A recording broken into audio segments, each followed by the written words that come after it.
Welcome back to விண்வெளி பார்வை. ஒரு லட்சிய விண்வெளி ஆய்வு திட்டத்தின் ஒரு பகுதியாக கருந்துளைகளை ஆய்வு செய்வதற்கான தனது முதல் செயற்கைக்கோளை இந்தியா திங்கட்கிழமை விண்ணில் ஏவியது.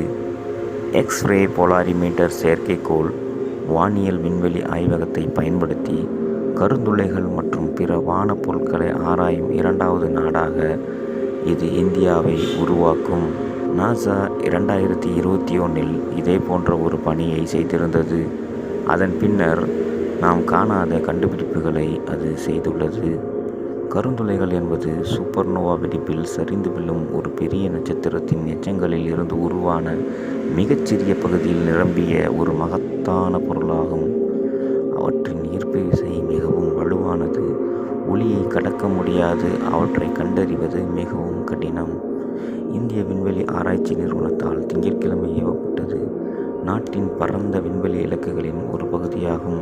இந்த வீடியோ உங்களுக்கு பிடிச்சிருந்தால் லைக் பண்ணுங்கள், சப்ஸ்கிரைப் பண்ணுங்கள், கமெண்ட் பண்ணுங்கள், ஷேர் பண்ணுங்கள், மற்றவங்களுக்கும் சொல்லிக் கொடுங்க.